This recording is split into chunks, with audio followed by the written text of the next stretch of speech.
CBI के द्वारा जिस तरह से इस मामले में तेजस्वी यादव से पूछताछ की गई, उनकी बहन मीसा भारती समेत कई लोगों से पूछताछ की गई। हमारे साथ रवि नारायण भी जुड़ चुके हैं। रवि, ये आशंका, ये अंदेशा तेजस्वी यादव को पहले से था और उन्होंने कहा था कि ये जो बैठक चल रही है, इस बैठक के पहले उन्होंने कहा था कि दिल्ली में मेरे खिलाफ चार्जशीट दायर हो सकती है। ये तेजस्वी ने खुद कहा था।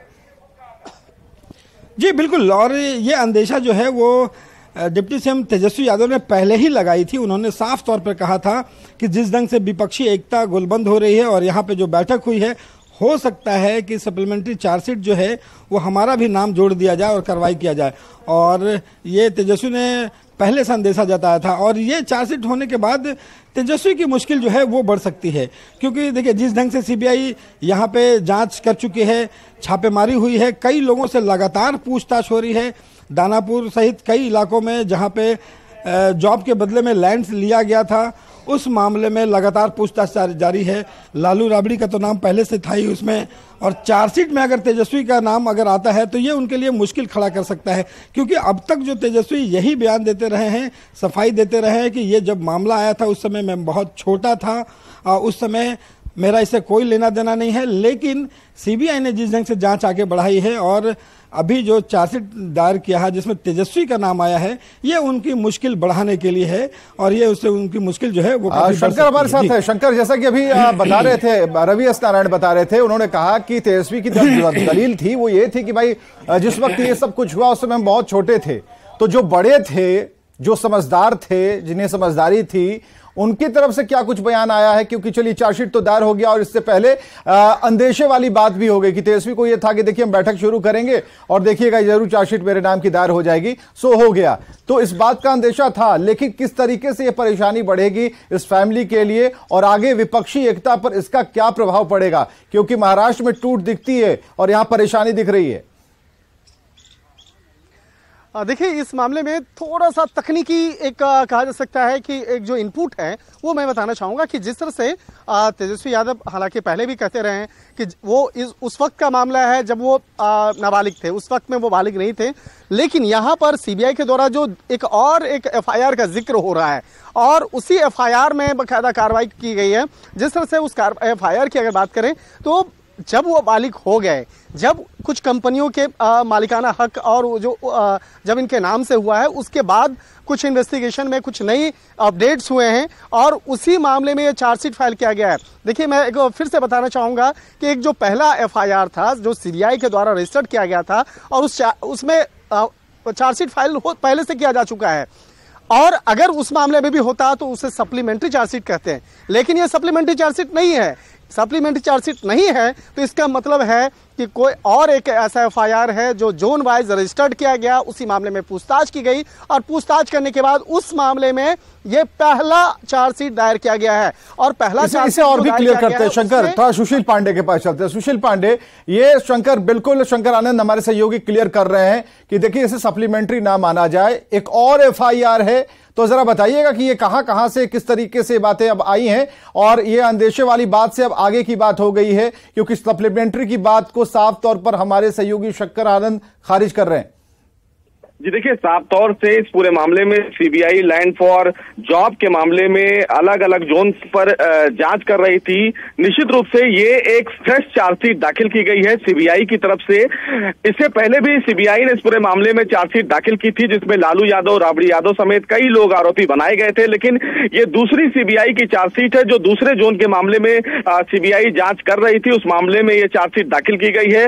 सीबीआई की तरफ से कोर्ट में आज ये जानकारी दी गई है कि इस पूरे मामले में अभी फिलहाल सैंक्शन लेना है फिलहाल होम मिनिस्ट्री से, क्योंकि तमाम लोग जो हैं वो संवैधानिक पद पर हैं। लालू यादव, राबड़ी यादव और साथ ही साथ तेजस्वी के मामले में फिलहाल ये सैंक्शन लेना है और इसीलिए 12 जुलाई की तारीख लगाई गई है सीबीआई कोर्ट के द्वारा इस पूरे मामले में चार्जशीट पर संज्ञान लेने के लिए। तो सीबीआई की तरफ से जो फिलहाल अभी सैंक्शन लेने के मामले में अभी कार्रवाई की जा रही है, उनकी तरफ से गृह मंत्रालय को पत्र लिखा गया है कि जल्द ही जल्द इस पर सैंक्शन किया जाए ताकि इस पूरे मामले में जांच को लेकर लेकर सीबीआई आगे बढ़े।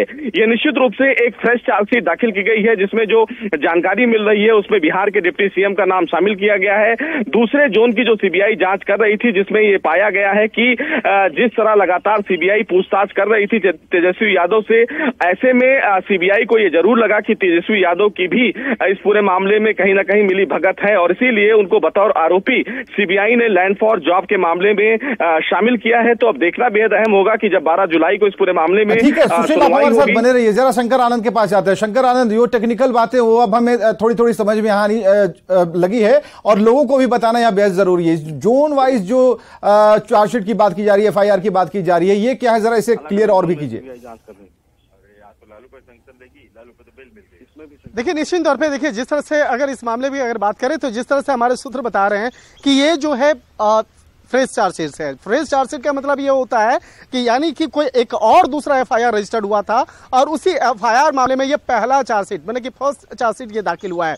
क्योंकि जिस तरह से मैं बता रहा था कि अगर पहले वाला मामला जिसमें कि पहले ही लालू प्रसाद यादव, राबड़ी देवी समेत कई अन्य आरोपियों को उसके खिलाफ बाकायदा चार्जशीट फाइल किया गया था, उस मामले पे कोर्ट के द्वारा संज्ञान में लिया जा चुका है, और उसके बाद अगर चार्जशीट होता, अगर दूसरा चार्जशीट उसी मामले में रजिस्टर्ड किया जाता, दायर किया जाता कोर्ट में, तो वो सप्लीमेंट्री चार्जशीट कहलाता। लेकिन हमारे सूत्र बता रहे हैं कि ये सप्लीमेंट्री चार्जशीट नहीं बल्कि चार्जशीट है, यानी एक और कोई एफआईआर है, और इस मामले में हम लोग इंतजार करना होगा सीबीआई के द्वारा औपचारिक तौर पर पुष्टि का। लेकिन इतना स्पष्ट है कि जिस तरह से हमारे सूत्र ने स्पष्ट तौर पर बोला है कि ये चार्जशीट है, इसे सप्लीमेंट्री चार्जशीट आप नहीं कह सकते हैं। तो इसका स्पष्ट है कि इसका मतलब है कोई नया एफआईआर रजिस्टर्ड हुआ था, और वो एफआईआर जो रजिस्टर्ड हुआ था वो उस वक्त को दिखाया गया है, उस एफआईआर में बताया गया है जब तेजस्वी यादव बालिग हो गया। बालिग होने के बाद जब उनकी कुछ कंपनियां और उस कंपनियों से संबंधित जो इन्वेस्टिगेशन निकल के सामने आया है,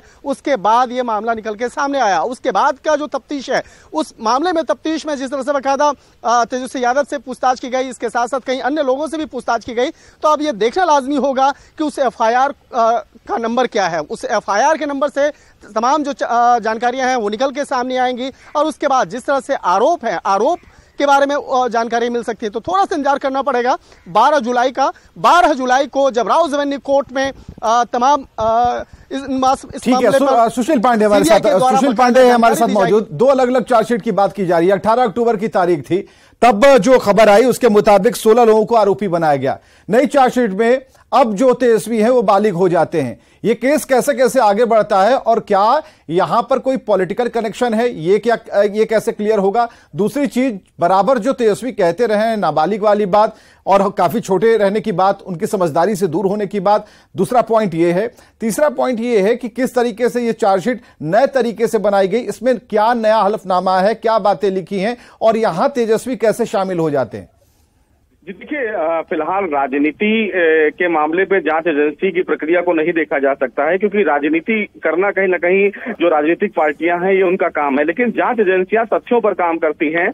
जब इस पूरे मामले में सीबीआई के द्वारा तेजस्वी को फिलहाल समन किया गया, तो निश्चित रूप से सीबीआई के पास इस पूरे मामले में कुछ ऐसे दस्तावेज मिले जिसमें तेजस्वी की भूमिका संदिग्ध लगी, और इसीलिए सीबीआई ने इस पूरे मामले में बाकायदा कोर्ट में ये जानकारी देते हुए कहा था कि इस मामले में तेजस्वी से पूछताछ करना बेहद जरूरी है, जिसके बाद तेजस्वी की तरफ से कोर्ट में ये कहा गया कि वो फिलहाल अभी सीबीआई की पूछताछ में शामिल नहीं होंगे, क्योंकि उस समय सेशन चल रहा था। बाद में तेजस्वी ने इन्वेस्टिगेशन ज्वाइन किया, तो निश्चित रूप से सीबीआई इस पूरे मामले में जांच को लेकर आगे बढ़ रही है। इसमें न केवल दिल्ली बल्कि बेंगलोर, हैदराबाद तक के तार जोड़े हैं सीबीआई ने। तो कहीं ना कहीं सीबीआई को अपनी जांच प्रक्रिया में ये जरूर लगा होगा कि तेजस्वी की भूमिका इसमें है।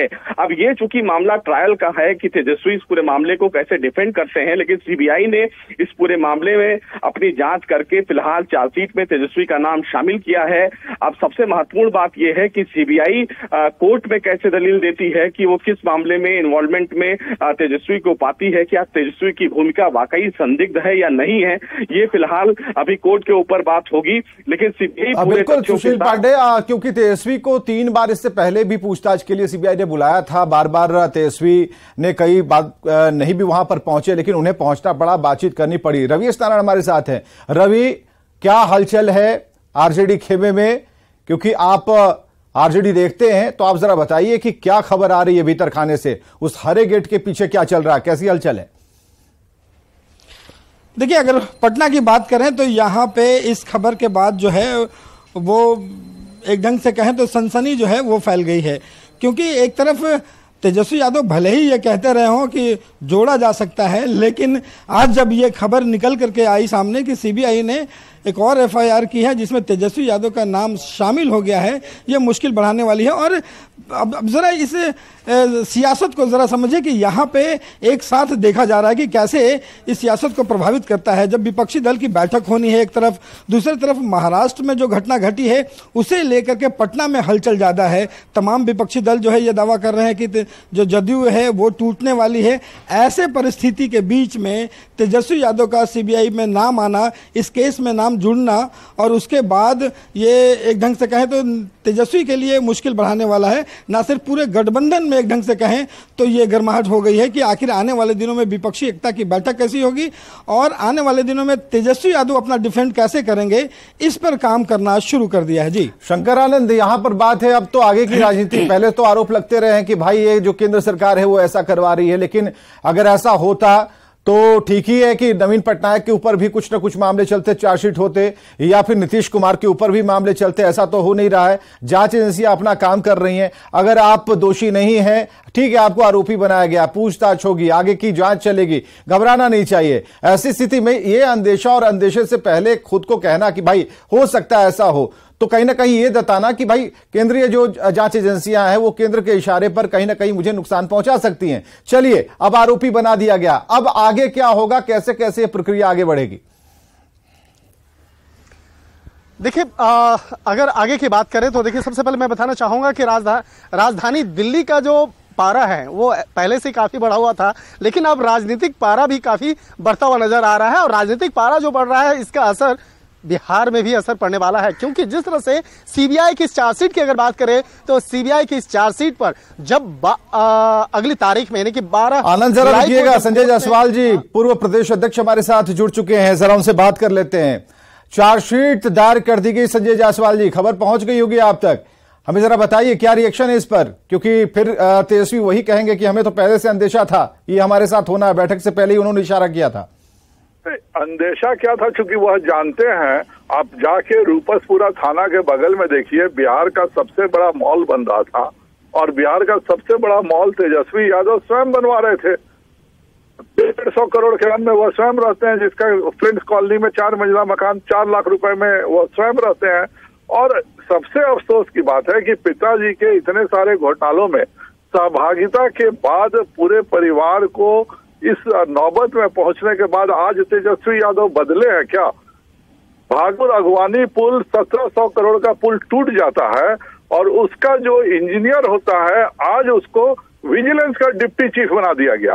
अर्थात भागलपुर अगवानी 1700 करोड़ पुल तोड़ने स्वरूप में उसको इस बात का पुरस्कार मिला कि बिहार के सारे पुलों का जो विजिलेंस एजेंसी बैठेगी उसके मालिक वही इंजीनियर होंगे जिन्होंने भागलपुर अगवानी पुल को ढह जाने जैसा महान काम किया है। तो ये व्यक्ति और ये परिवार केवल घोटालों के भरोसे रहता है और उनको तो पता है जब घोटाले इतने साफ हैं। आज भी वो बेचारा गाय दूता है जिस आदमी के नाम पे 3 करोड़ की जमीन इनके परिवार ने दान में लिया हुआ है और वो आज भी गोपालगंज में बैठ के अश्वनी जो नाम का आदमी है वो गाय दूता है। तो इस तरह के लोग जो करते हैं जीवन में, कर्म जो होता है वो सबसे बड़ा लेकिन यहाँ तो पॉलिटिकल एंगल करते हैं। शक्ति यादव जी भी हमारे साथ जुड़ गए। जायसवाल जी आप हमारे साथ रहिएगा। शक्ति यादव जी, चार्जशीट एक सामने आ रही है, उसमें आरोपी तेजस्वी यादव और तेजस्वी यादव ने पहले भी अंदेशा जताया था कि बैठक करेंगे, ये सब कुछ होगा। तो क्या आपको अभी भी लगता है कि इसके पीछे सीबीआई नहीं है और सीबीआई और ईडी के पीछे कुछ और भी लोग हैं? देखिए, हम तो पहले ही कह रहे थे कि विपक्षी एकता को लेकर के भारतीय जनता पार्टी ने पूरी तरह से आपाखोद की है, मतवाला रूप धारण कर लिया है देश के कर्ता धर्ताओं ने।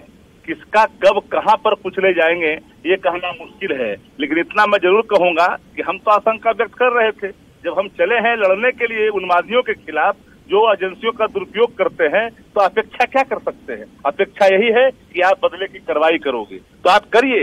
एक से एक तनाशा इस देश के अंदर में आया और चला गया, कई तरह की एजेंसियों का दुरुपयोग इस देश के अंदर में कई लोगों ने करने की हिमाकत की है, लेकिन वो आज कहीं दिखाई नहीं पड़ते हैं। मैं फिर कहना चाहता हूं तो शक्ति यादव जी, बीजेपी आपसे पूछ रही है या फिर संजय जायसवाल यही पूछ रहे हैं, अगर ऐसा होता तो फिर नवीन पटनायक और नीतीश कुमार कैसे बच जाते, उनके ऊपर भी एजेंसियां लग जाती? अब तो ये तो हास्यास्पद बात हो गई। नवीन पटनायक जी किनके साथ है? हम तो किसी का नीतीश कुमार किसके साथ है? अब मैं तो एक बात लिए बगैर मैं एक जरूर कह सकता हूं, जरूर इतनी बात कह सकता हूं कि आप अगर एंकर हैं, देश का एंकर, जिन एंकरों ने देश के खिलाफ बोला, उस एंकरों का क्या असर हुआ? और तेजस्वी यादव को रेल मंत्री रहे क्या 2019? संजय जायसवाल जी हैं लाइन पर, रुकिए जरा। संजय जायसवाल जी जवाब दीजिए इसका। संजय जायसवाल जी सुन पा रहे हैं आप हमें? संजय जायसवाल जी आप, और सुशील कुमार मोदी हमारे साथ जुड़ चुके हैं। सुशील कुमार मोदी जी हमारे साथ जुड़ चुके हैं। जरा बात करते हैं उनसे, क्योंकि अब जो कुछ भी कार्रवाई हो रही है, चार्जशीट की बात हो रही है, आरजेडी को ऐसा लगता है कि इसके पीछे कोई ना कोई है जो जबरन अब परेशानी में डालना चाह रहा हो। इस खेल का तो हमें पहले से पता था। सुशील कुमार मोदी जी, क्या रिएक्शन इस पर? देखिए, ये तो सारा ललन सिंह का किया हुआ है। ये ललन सिंह जो भी जनता दल के राष्ट्रीय अध्यक्ष हैं, और इन्होंने ही जो है, ललन सिंह ने ही मनमोहन सिंह को ज्ञापन दिया था 2007 के अंदर, और ये कहा था कि लालू यादव रेल मंत्री रहते हुए नौकरी के बदले जमीन लिखवा रहे। शरद यादव भी उनके साथ थे, और ये सारे कागजात उन्होंने उपलब्ध कराए थे। चार्जशीट तो पहले ही दाखिल हो गई थी। ये तो पूरक चार्जशीट है, जिसमें आप ही ने बताया कि तेजस्वी यादव का भी नाम है, जो कि दिल्ली के अंदर जो एबी एक्सपोर्ट्स प्राइवेट लिमिटेड D1088 न्यू फ्रेंड्स कॉलोनी का 150 करोड़ का जो मकान है, वो इसी जमीन के बदले नौकरी के मामले में ही ये संपत्ति को 4 लाख में लोगों ने खरीद लिया था, और जिनको नौकरी दी गई उनसे लिखवा ली गई थी। तो अभी इन्होंने सप्लीमेंट्री चार्जशीट फाइल की है। इसके पहले तेजस्वी यादव से पूछताछ हुई थी। तो इसलिए देखिए, ये कोई नया मामला नहीं, पुराना मामला है। और बिहार में बच्चा जानता है कि रेलवे में नौकरी के बदले लालू यादव ने कितने लोगों से जमीन लिखवाई। और पिछले दिनों जो चार्जशीट फाइल हुई, जो FIR हुआ, उसके अंदर 1 दर्जन लोगों का नाम है, और उस जमीन का उल्लेख है जिन लोगों की जमीन जो है और इन लोगों ने लिखवाई है। तो आप ही के यहाँ से मुझे मालूम पड़ा कि आज ये सप्लीमेंट्री चार्जशीट फाइल हो गई है, जिसमें तेजस्वी यादव का भी नाम है। ये कहते हैं कि मैं तो बच्चा था उस समय में, आप बच्चे रहे होंगे, लेकिन पाप की कमाई की हिस्सेदार तो आज आप ही है ना। दिल्ली के वो जो आलिशान बंगला 4 मंजिला मकान है D1088, उसके मालिक आज कौन है? 4 लाख में तेजस्वी यादव ने उस मकान को खरीद लिया था, आज वो 150 करोड़ के मालिक हैं। तो इसलिए इन्हीं सब चीजों से जुड़ा हुआ मामला, जिसमें CBI ED दोनों कार्रवाई कर रही थी, ये तो ठोस प्रमाण जो है ललन सिंह ने उपलब्ध कराए थे। चलिए, बहुत बहुत शुक्रिया हमसे बातचीत करने के लिए सुशील कुमार मोदी जी। सुशील कुमार मोदी ने कहा कि इसके पीछे तो ललन सिंह है। ललन सिंह ने तभी प्रमाण उपलब्ध करा दिए थे, और आज जो आप देख रहे हैं कोई नई चीज सामने नहीं आ रही है। तो ऐसी स्थिति में कई आरोप प्रत्यारोप